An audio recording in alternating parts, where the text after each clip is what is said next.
आज आपण आत्ता बघणार आहोत की important objective questions for exam.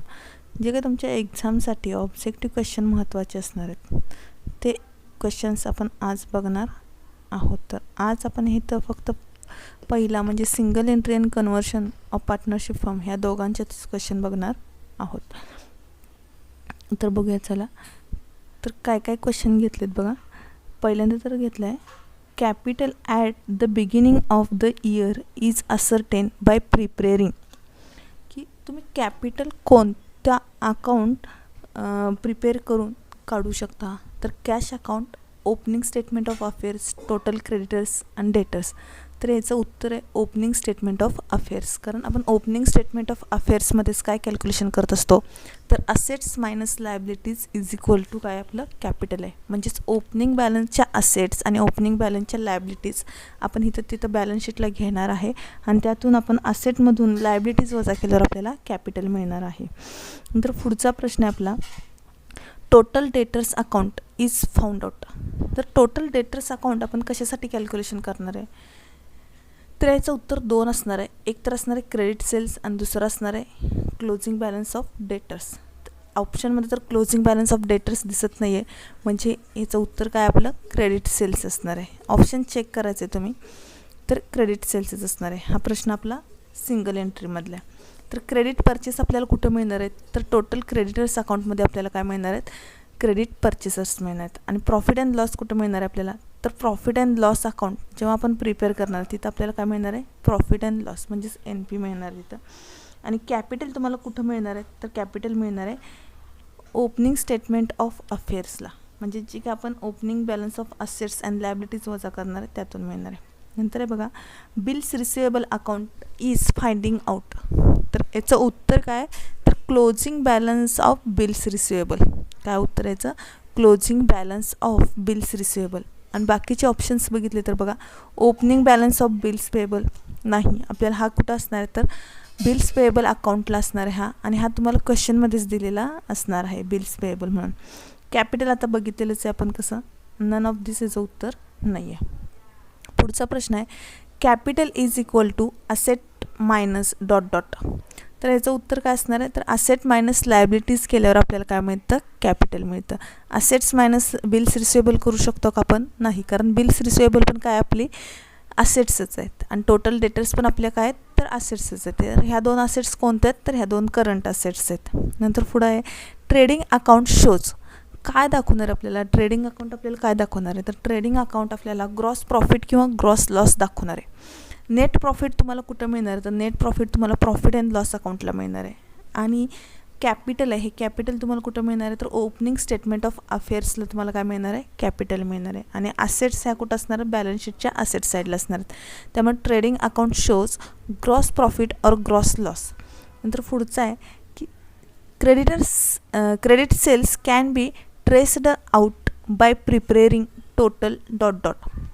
तर क्रेडिट सेल्स आपल्याला कोणता अकाउंट तयार केल्यानंतर मिळणार आहे तर क्रेडिट सेल्स आपल्याला टोटल डेटर्स अकाउंट तयार केल्यानंतर मिळणार आहे की ज्यातून आपण ओपनिंग बॅलन्स आणि क्लोजिंग बॅलन्स लेस करणार आहे. तसंच डिस्काउंट अलाउड टू कस्टमर असेल तर तो लेस करणार आहे. ठीक आहे. नंतर पुढं आहे आपला प्रॉफिट और loss is ascertain by preparing dot dot account. तर प्रॉफिट अँड लॉस आपल्याला कोणता अकाउंट केल्यावर मिळणार आहे तर प्रॉफिट अँड लॉस अकाउंट तयार केल्यानंतर मिळणार आहे जे की आपल्या ट्रेडिंग अकाउंटच्या खाली असणार आहे. किंवा ट्रेडिंग अकाउंट जरी नसलं तरी आपण प्रॉफिट अँड लॉस कॅल्क्युलेशन करू शकणार आहे कारण आपल्याला प्रॉब्लेममध्ये ग्रॉस प्रॉफिट और ग्रॉस लॉस ऑलरेडी दिलेला असणार आहे. तर स्टेटमेंट ऑफ अफेअर्सला आपल्याला काय मिळणार आहे कॅपिटल मिळणार आहे.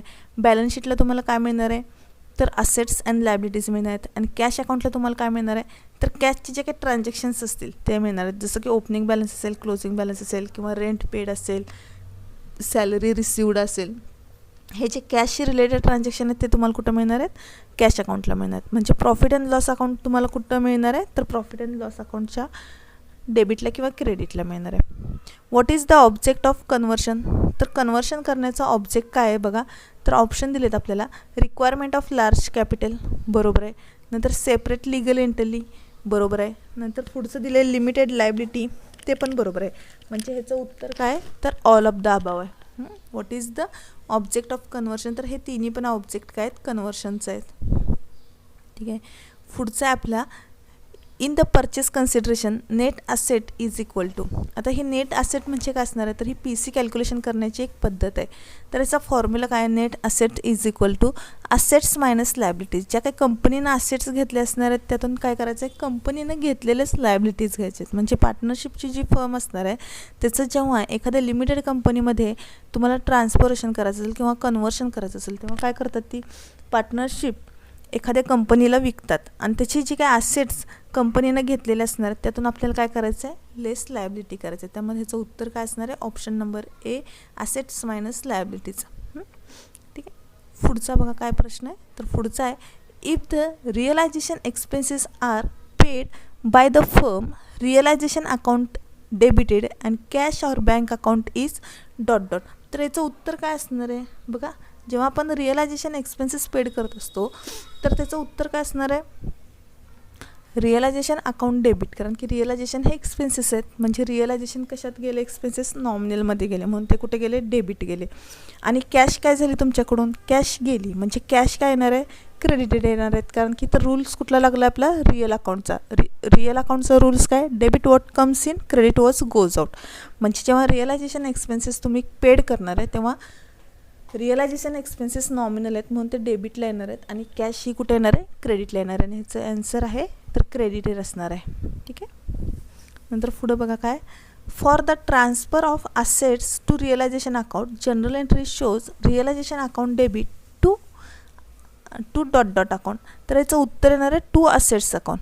जेव्हा बघा आपण रिअलायझेशन अकाउंट तयार करत असतो तेव्हा रिअलायझेशनच्या डेबिटला आपण काय घेत होतो, सर्व असेट्स असतात ते घेत असतो आणि लायबिलिटीज आपण कुठं घेत असतो, तर क्रेडिटला घेत असतो.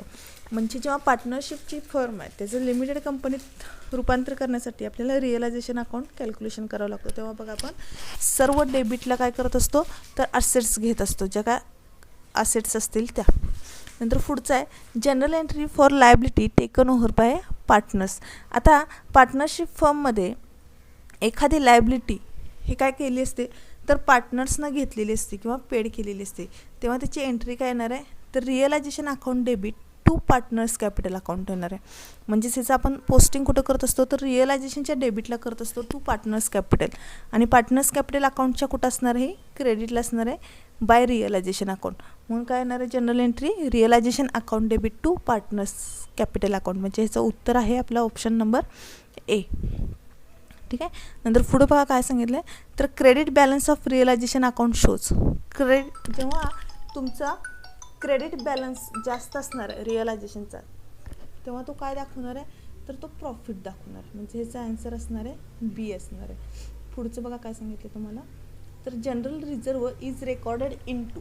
तर जनरल रिझर्व आपण कुठं नोंदवतो, पार्टनर्स कॅपिटल अकाउंटचं जेव्हा आपण कॅल्क्युलेशन करत असतो, partnership firms converted into limited कंपनीचं जेव्हा आपण कॅल्क्युलेशन करत असतो तेव्हा जनरल रिझर्व आपण काय करत असतो, तर पार्टनर्स कॅपिटलमध्ये त्यांच्या रेशोनुसार डिवाइड करत असतो किंवा त्यांना वाटत असतो. त्यामुळे ह्याचं उत्तर असणार आहे पार्टनर्स कॅपिटल अकाउंट. ठीक आहे. General reserve is recorded into कुठं असणार आहे, पार्टनर्स कॅपिटल अकाउंट. आणि पुढचा क्वेश्चन आहे, assets and liabilities of the firm are transferred to dot dot account on conversion of partnership firm.